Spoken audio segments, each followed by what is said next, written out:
com todos os defeitos com o Cerro Porteño, ganhou o jogo e o Carlos Miguel empatou o jogo.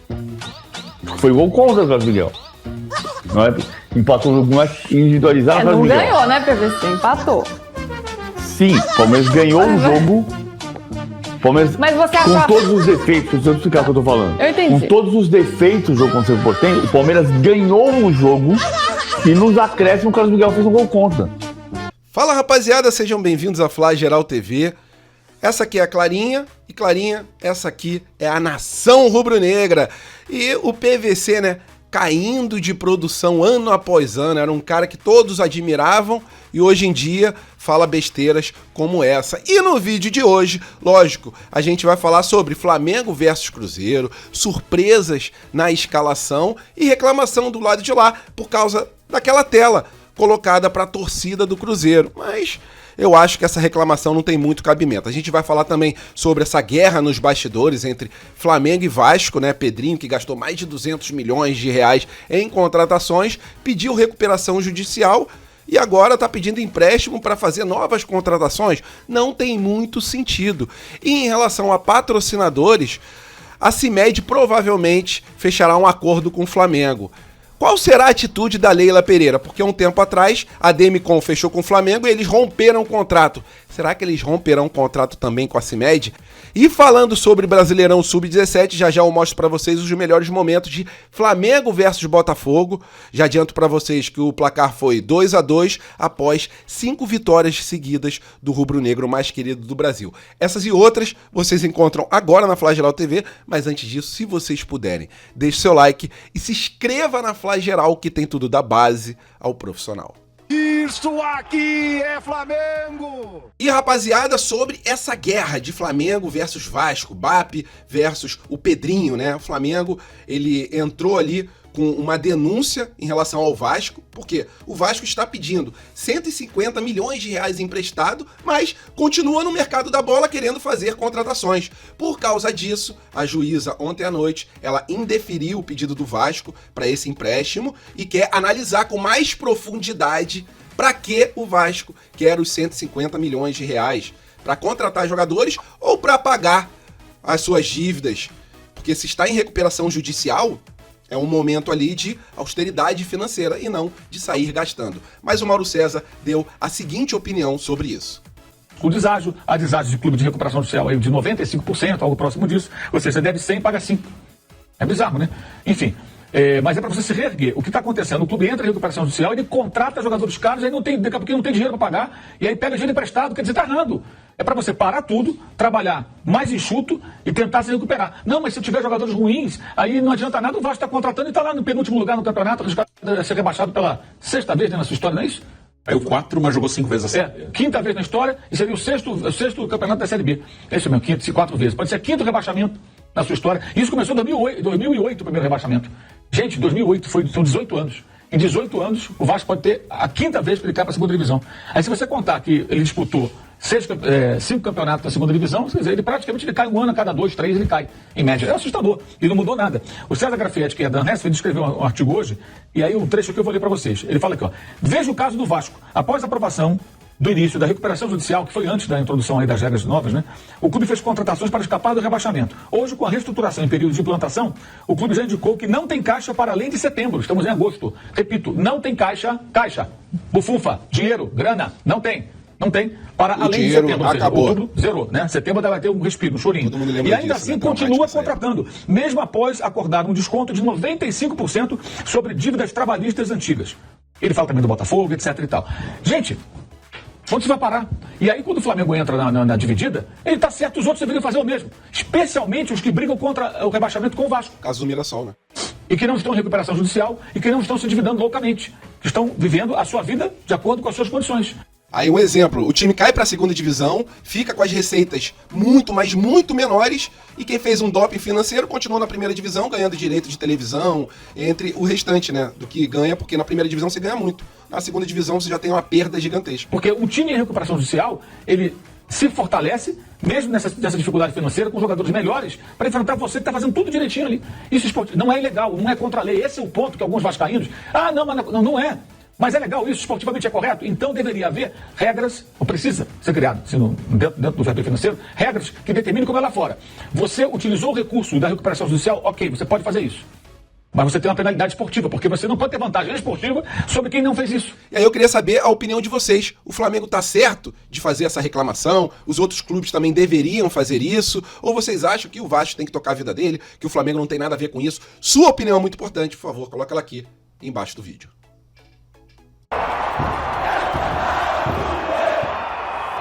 E rapaziada, agora apenas uma curtinha pra gente falar sobre patrocínios. O Adib, né, do Toguro, da CIMED, né, que a gente vê muito o Adib pelo canal do Toguro, pra quem curte essa parte de maromba.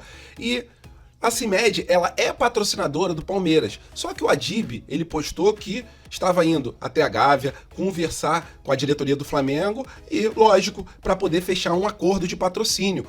Só que, rapaziada, ele até postou, né, que os times que são patrocinados pela CIMED na tabela de classificação, e ele botou o Flamengo como CMD, né, de CIMED.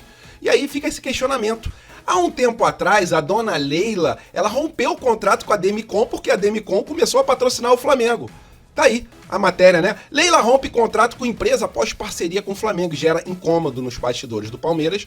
O clube já define nova patrocinadora. Só que fica essa dúvida, né, rapaziada? A CIMED, se começar a patrocinar o Flamengo, será que o Palmeiras vai romper contrato também? Será que a Leila Pereira vai ficar tão incomodada a ponto de também romper o contrato? Ou será que ela vai parar pra pensar e ter uma noção de que essa ação que ela tá tomando não tem cabimento nenhum?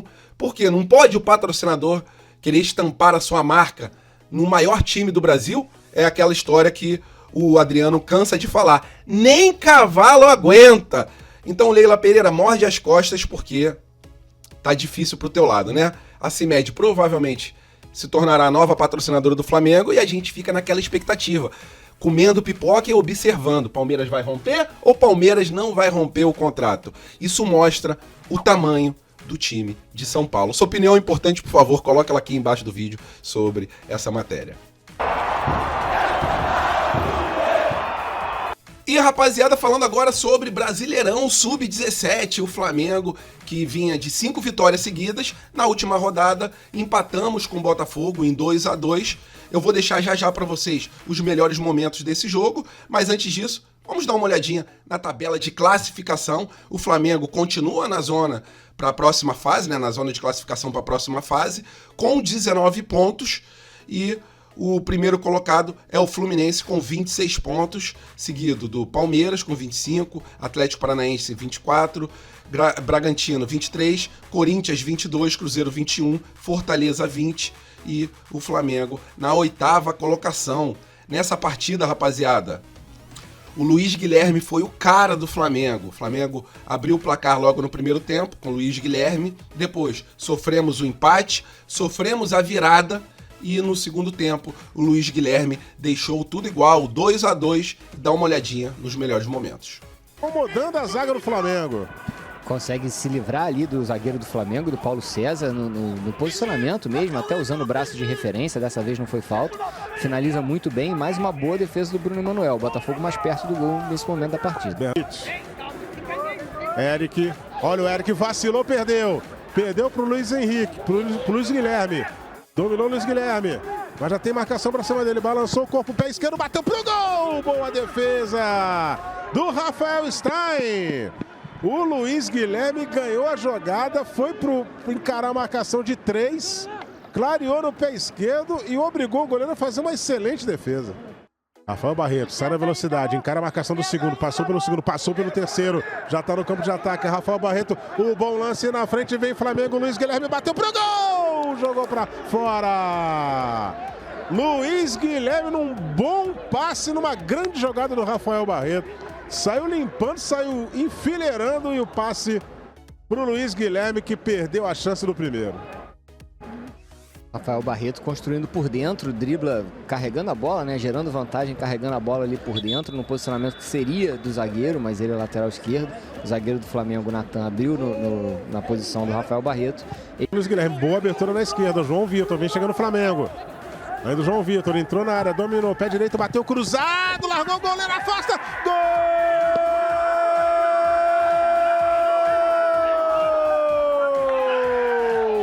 do Flamengo. Comemora Luiz Guilherme. Sai na frente o Flamengo depois da falha do Rafael Stein, que soltou a bola. 1 para o Flamengo, 0 para o Botafogo. Vamos ver se foi realmente o Luiz Guilherme que tocou por último ou se foi o zagueiro. Aí Luiz Guilherme disputando ali para tocar por último na bola. 1 para o Flamengo, 0 para o Botafogo. E o Rafael Stein soltou essa bola e deixou o zagueirão numa furada danada ali, ó. Deixou o Gustavo Xisto numa furada danada e o Luiz Guilherme dividiu com ele. Gol do centroavante, aquela bola que sobra ali na frente, você se joga de...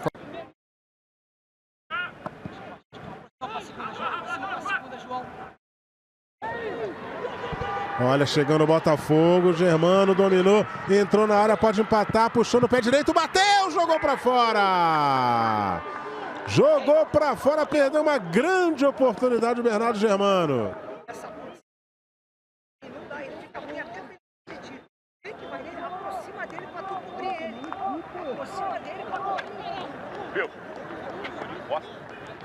Internacional e Remo, fechamento da 23ª rodada do Campeonato Brasileiro com transmissão do Sport TV. Vem Botafogo, boa abertura, Pedro Pitti dominou, entrou na área, botou na frente, pode empatar! Gol! Caramelo, pega lá meu... A ida do goleiro Bruno Emanuel, empata o Botafogo, tudo igual! 1 pro Botafogo, 1 pro Flamengo, Pedro depois do gol de empate.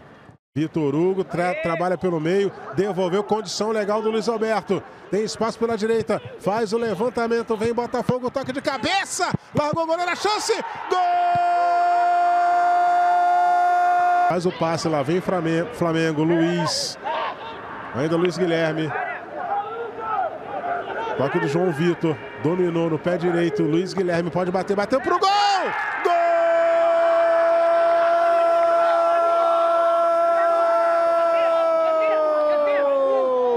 Do Flamengo! Luiz Guilherme empata aos 26 do segundo tempo. Faz o segundo do Flamengo, o segundo dele no jogo.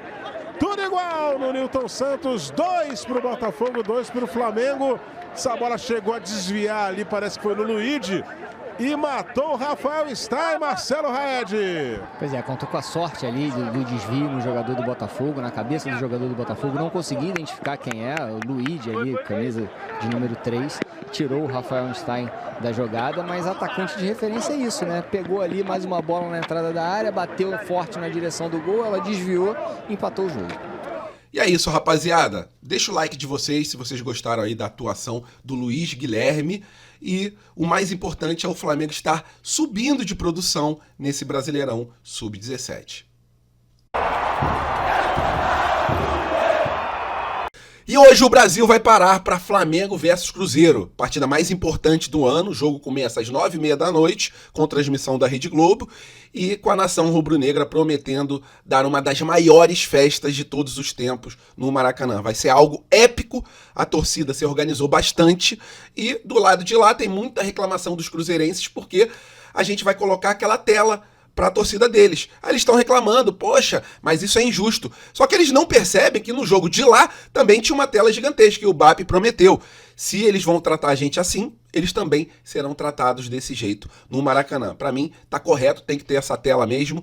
E na partida de hoje temos alguns desfalques, né? O Alexandro com problema na panturrilha, o Vitão com problema na coxa esquerda e o De La Cruz também com problema na coxa esquerda. Mas o De La Cruz, ninguém mais conta com esse jogador que quer sair do Flamengo, mas quer manter o seu salário, assim como o Saul. Saul também quer sair porque enxerga que é um jogador que poderia ser mais bem utilizado pelo Leonardo Jardim, mas já surgiram propostas, só que o Saul quer ganhar ainda 2 milhões de reais por mês. Aí, se algum time pagar, ele vai. Se não pagar, ele continua aqui. Lembrando que teremos a volta do Alan, tá? O Alan, que tá lá no Corinthians, né? Vai voltar pro Flamengo e tem contrato até o final de 2027. Mas isso é assunto para outra matéria. No jogo de hoje, a gente deve ir a campo com essa provável escalação. No gol, goleiro Rossi. Nas laterais, Emerson Royal com Ayrton Lucas. Na zaga, Léo Pereira junto com Léo Ortiz. Subindo mais um pouco, Eric Pulgar, Jorginho e Arrascaeta, fechando o meio campo. E no comando de ataque, Plata, Pedro e Samuel Lino. Rapaziada, essa é a provável escalação do Globo Esporte. Acredito eu que o Bruno Henrique será o titular nesse jogo, assim como o Leonardo Jardim vem fazendo em todas as partidas da Libertadores, até mesmo para ter um combate maior na saída de bola do adversário.